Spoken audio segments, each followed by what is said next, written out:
जी आपके चरणों में कोटि कोटि प्रणाम। गुरुजी, हम भगवान शिव की, भगवान कृष्ण की, भगवान राम की पूजा एवं जप करते हैं एवं माँ भगवती का भी जप पूजा करते हैं, तो क्या हमें सभी का नाम जप पूजा करके सभी को संतुष्ट करना चाहिए या किसी एक को ही भजें? क्योंकि हाँ, एक देखो सादे प्रारंभ में क्या होता है, भक्ति का यही स्वरूप होता है जो आपका आपने जो वर्णन किया।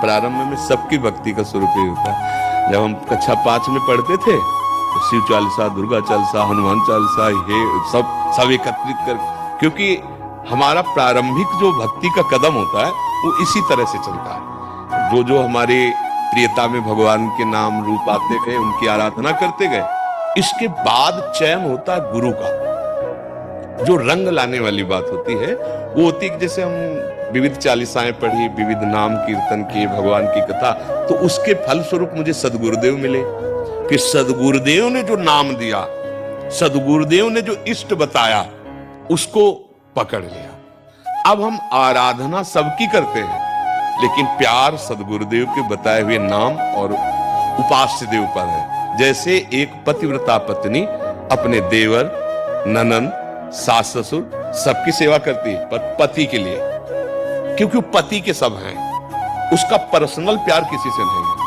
पर्सनल प्यार अपने पति से है। अब ये आ गया रंग प्रेम का, समझ रहे ना?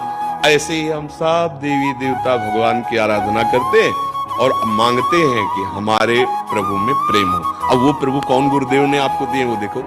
जैसे गोस्वामी जी ने विनय पत्रिका में सबकी विनय की और श्री राम चरणों में प्रेम मांगा। जैसे अपने लोग कुछ भी तो सबका फल किशोरी किशोर जो लाडली लाल के चरणों में प्रेम।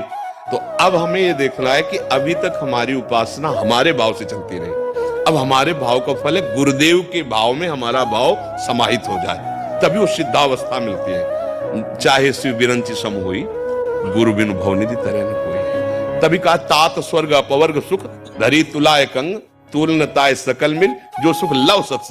एक क्षण में निहाल हो गए, अगर बात मान ले तो एक क्षण में निहाल हो गए कि आज तो माला माल हो गए, क्योंकि आज मुझे कोई वादा करने वाला तो मिला। वृंदावन में बैठ के वादा करे कि तुम डरो मत, पकड़ लो हमारी बात पकड़ लो, हो जाए। तो ऐसे जिसे हम भगवान की विविध नाम रूपों की आराधना करते हैं वो व्यर्थ नहीं है, पर उसका फल होगा सिद्ध सदगुरुदेव की प्राप्ति, और सदगुरुदेव प्रदत्त मार्ग भगवान को अधीन कर लेता है। आप खुद हृदय में देखो, अभी प्रियता कहां है, प्रेम कहां है आपका? आप नहीं ढूंढ पाओगे। शरीर में भी प्रेम है, परिवार में भी प्रेम है, भगवान के विविध नाम रूपों में भी है, तो अभी वो प्रेम नहीं हुआ।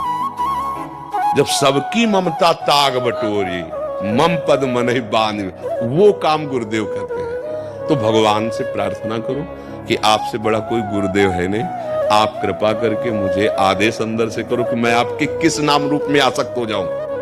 वो शिव रूप है या राम रूप है या वही है, दूसरे नहीं है। दुर्गा, काली, अंबा, जो भी कहो वो एक ही है। बस एक जगह लग जाने पे फिर आनंद की अनुभूति होती है। जैसे भगवती अंबा, पार्वती जी तपस्या कर रही थी भगवान शिव को पति रूप में प्राप्त करने के लिए हिमालय में, तो भगवान शिव ने उनकी प्रीति परीक्षा के लिए सप्त ऋषियों को भेजा। सप्त ऋषि आए, आतिथ्य सत्कार किया भगवती अंबा ने, क्योंकि ऋषि महात्मा आए तो अर्घ्य दिया। अंबा से पूछा कि आप इतना कठोर तप कर रहे हैं सूखे पत्ते खाकर। अपर्णा, भगवती अपर्णा नाम से सूखे पत्ते भगवान शिव की प्राप्ति के लिए पा रहे थे। सूखे पत्ते में क्या दम होती है? घोर तपस्या। तो उनका आप किस लिए इतनी कठोर तपस्या कर रहे हैं? तो उनका आप लोग हमारी बात सुनकर हंसेंगे। हंसने का मतलब कि कहां मैं और कहां अराध बोध संपन्न भगवान शिव। उनका शिव में ऐसा क्या है? क्योंकि भगवान शिव ने ही भेजा था। चिता की भस्म लगाते हैं, मुन्नों की माला है, ना कोई महल है, ना कोई सोने का श्रृंगार, ना कोई ऐसा क्या सुविधा है? चिता भस्मा लेपो गरल मसनम दिग्बट धरो, जटाधारी कंठे भुजगपतिहारी पशुपति कपाली भूतेशु। क्या है? अंबा की दृष्टि बदल गई। देखो, प्रीति से कहते हैं। उन्होंने कहा आप लोगों का मत हमने सुना। सत्यऋषि ने कहा देखो आपको नाराज होने की जरूरत नहीं, तपस्या करने की जरूरत, आपको दूल्हा दिला देते वैकुंठनाथ विष्णु भगवान और सब। माता जी ने कहा कि आपको मैं अपने हृदय की बात बताती हूं, कोटि जन्म लग रगर हमारी और बरऊ संभुनता राव को। ये है बात आखिरी जो प्रीति की है। करोड़ों बार जन्म लूंगी और हर बार तपस्या भगवान शिव के लिए करूंगी और उन्हीं को पति रूप में वरण करूंगी।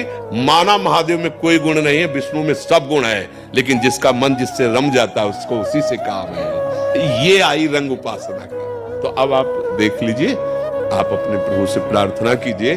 प्रीति एक से होती है, वो एक ही है।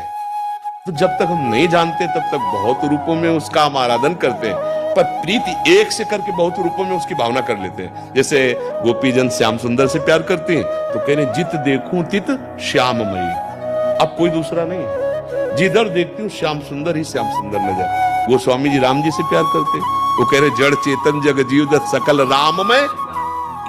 अपनी भावना एक आराध्य देव पर वही है, लग जाए तो रंग आ जाए। अब ज्यादा समय तो नहीं रहा, अब जीवन का ज्यादा समय तो नहीं रहा, तो अब रंग आना चाहिए। अब प्रभु का